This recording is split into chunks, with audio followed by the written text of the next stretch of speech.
Humans are weird. Would you like to hear a story about it?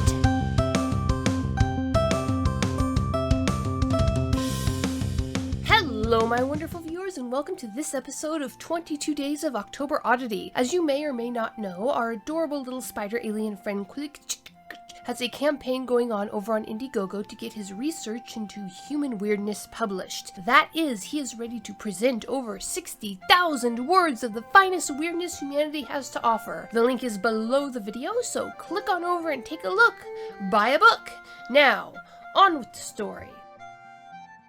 Humans Are Weird. Pepper, an audio narration by Betty Adams. "Who the flying flip keeps hiding the pepper?" Mac Dodge snarled out as he slammed the salt shaker onto the counter by the heating surface. "Flying flip?" another human asked with a grin from where he sat eating a bowl of oatmeal at the table. "Headquarters says I need to share less cultural knowledge with the base," Mac said, rolling his eyes as he brought his plate of scrambled eggs to the table. The dull gray wall of the makeshift kitchen crowded in over their heads. The ungulates had given the humans the largest storage bay on their base for this common space, but the bread box-sized aliens had never built the structure with 2-meter-tall bipeds in mind. Max sighed as he salted his eggs. "Seriously, Bob," he said, "this is the third day running that the pepper has been missing." "Eat oatmeal instead," Bob suggested with a grin. Mac glared at "Helping," Bob said in his sing-song tone. "Yesterday I found it in storage bay 6, Mac continued as Bob returned to his oatmeal. "The day before that I found it with the lost and found box at the security desk." "Well, I never touched the stuff," Bob pointed out. "Can't blame me." "Well, there are only 7 humans on the base," Mac observed. "The pool of suspects is pretty small."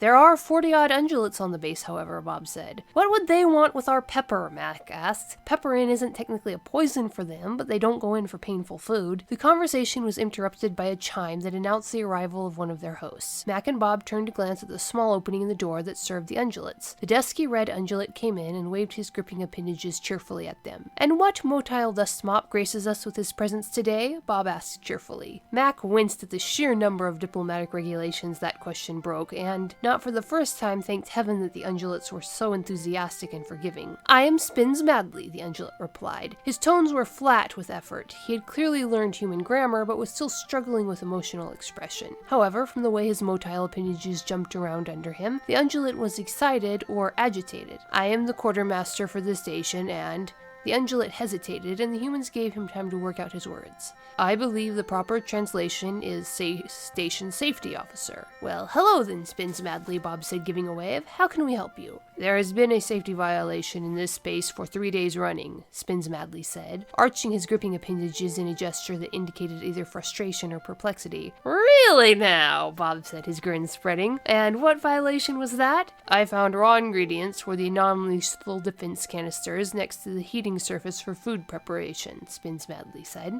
"And you moved them to a safer location?" Mac asked with a groan. Spins Madly stilled thoughtfully and then quickly scrambled to align himself towards the object of his attention, clearly remembering that humans were an aiming species. Bob burst out laughing. "Have fun explaining why some humans eat pepper when the smart ones use it for a weapon," Bob said as he picked up his bowl and left the table. "You eat raw pepperin?" Spins Madly asked Mac. Mac tried not to laugh at how the quartermaster remembered halfway through the sentence to add tones of astonishment. "It's called pepper when we dry and eat it," he said with a sigh.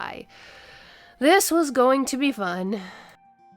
And that is our dose of daily weirdness for today. If you found that you like what you heard, wander on over to Indiegogo and purchase a copy of Humans Are Weird. I have the data. The link is below. If you don't want to purchase the book or find you can't at the moment, share this around if you think it's worth sharing. Hit up Facebook, Tumblr, whoever. Hit that like button, hit subscribe, and I will see you in the next chapter.